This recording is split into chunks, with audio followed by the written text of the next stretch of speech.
The Baltimore Ravens finished the 2021 regular season with an 8-9 record, and by season's end had nearly half of their roster on injured reserve. They were 8-3 through 11 games, then dropped the final 6, and finished the season with a below 500 record for the first time since 2015.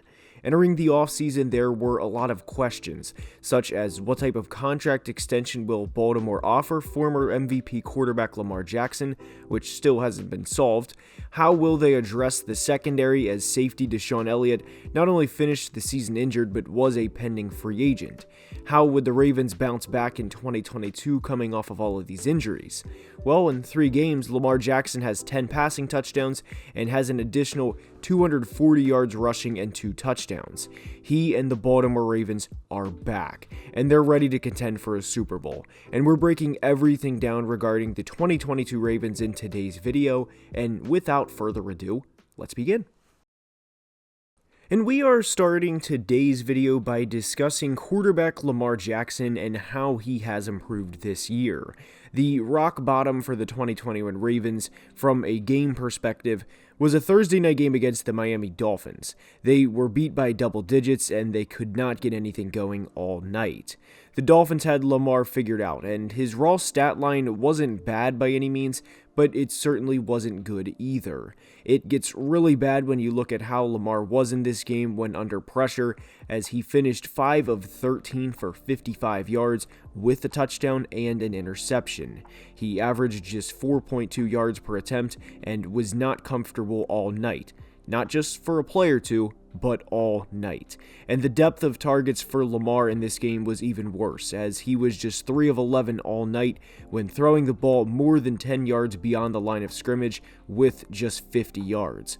The reason we bring this up is because for how bad this game was for Lamar and the Ravens, they played the Dolphins again in Week 2 of this year, and the game Lamar had in Week 2 of 2022 versus the game he had in Week 10 of 2021 are a night and day's difference. And no pun intended, as the Week 10 game of last year was on Thursday night and this year's game was a day game. But the Dolphins blitzed Lamar a lot in Week 2, just like they did last year, but the results were drastically different. Lamar was 13 of 16 for 213 yards and threw for 2 touchdowns as well when blitzed against Miami this year. He also had a perfect passer rating of 158.3 and was decisive. He was getting the ball out quick, and the average time to throw when he was blitzed was just 2.39 seconds, and 2 of Lamar's 3 incompletions that he had were drops. The Ravens ultimately lost the game, but in a lot of ways, this was a where do you stand against the Dolphins, the team that embarrassed them on national TV a year ago. And they put up 38 points, and Lamar Jackson had over 435 total yards of offense. Had Lamar and the offense stalled out like they did a year ago, this would have been a blueprint for how to stop this team and the guide for how to frustrate the hell out of Lamar. But they didn't. And yes, it was a very frustrating loss for the Ravens, as you never want to lose at home, let alone in a game at home where you put up 38 points. But the Ravens are not going to give up 469 passing yards and 6 passing touchdowns every week. And within this game, Tua had 5 attempts of 20 plus yards from the line of scrimmage, and he was 4 of 5 for 155 yards and 3 touchdowns.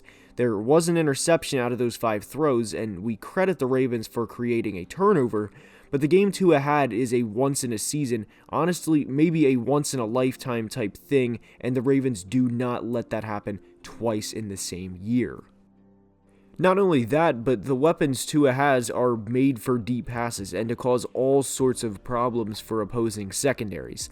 And Baltimore is not the only team that's had happen to them so far, as Jalen Waddle and Tyreek Hill are currently 2nd and 3rd in the NFL in receiving yards, behind only the Bills' Stephon Diggs. The Ravens have 75 points in the last 2 games, and Lamar has back-to-back 100-yard rushing games. And what's crazy is the Jets are the only team to somewhat slow the Ravens down in a game where Baltimore eventually got it going, but the Jets did not want to get beat by Lamar's legs, and he only had 6 carries for 17 yards. But the Ravens' success is not solely dependent on Lamar Jackson.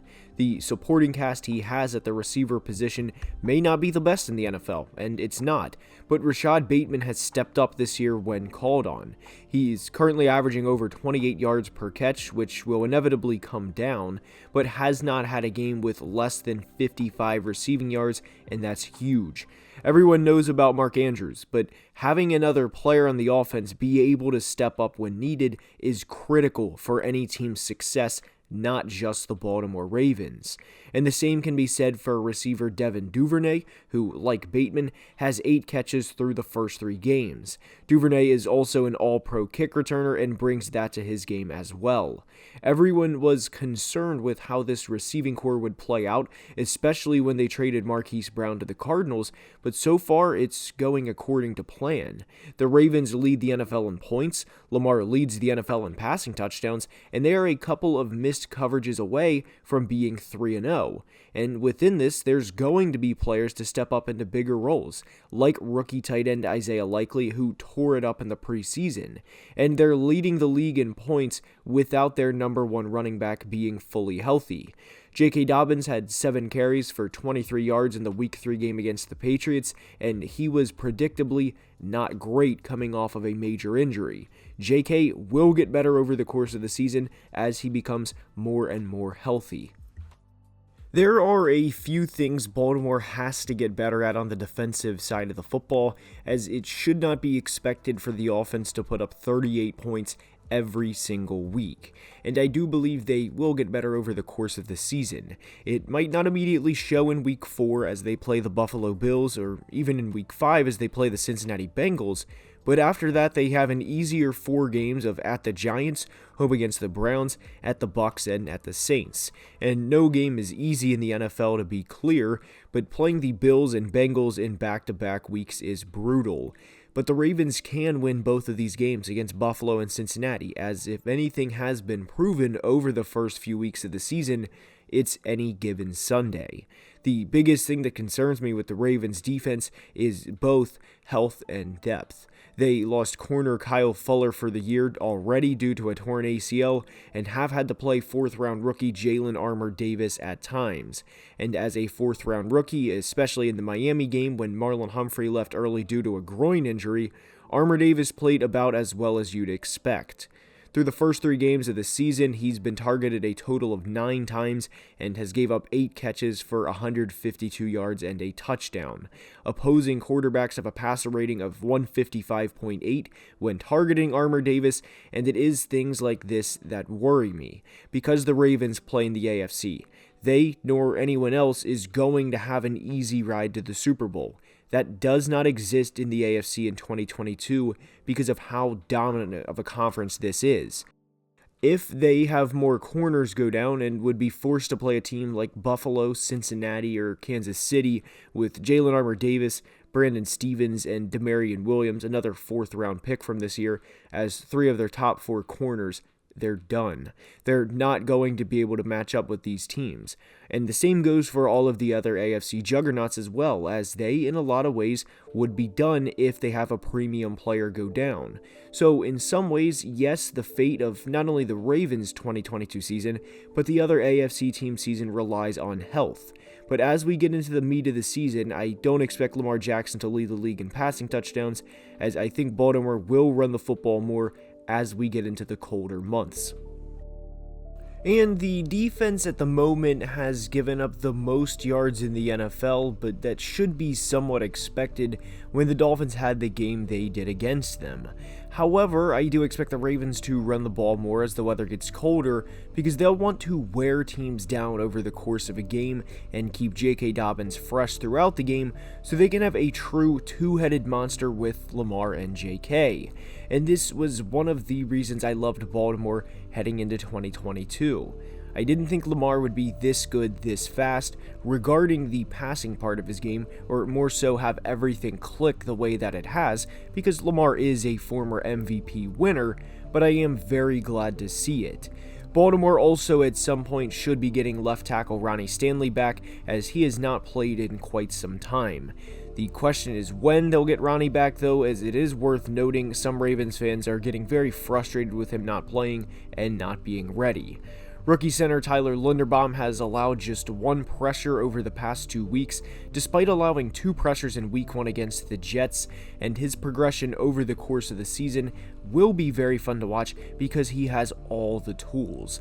And for their other first-round pick, Kyle Hamilton will get better over the course of time. If there is one position Baltimore does well, it's safety. But with the Ravens' run game, with Mark Andrews being arguably the best tight end in the NFL, with other guys stepping up on offense, and both Ronnie Stanley and J.K. Dobbins coming back, the Ravens are going to be a very difficult team to beat each and every week. If their defense holds opponents under 24 points, they're going to win the majority of the time. I don't expect Baltimore to put up over 35 points every game, but they are going to be one of the best offenses throughout the 2022 season.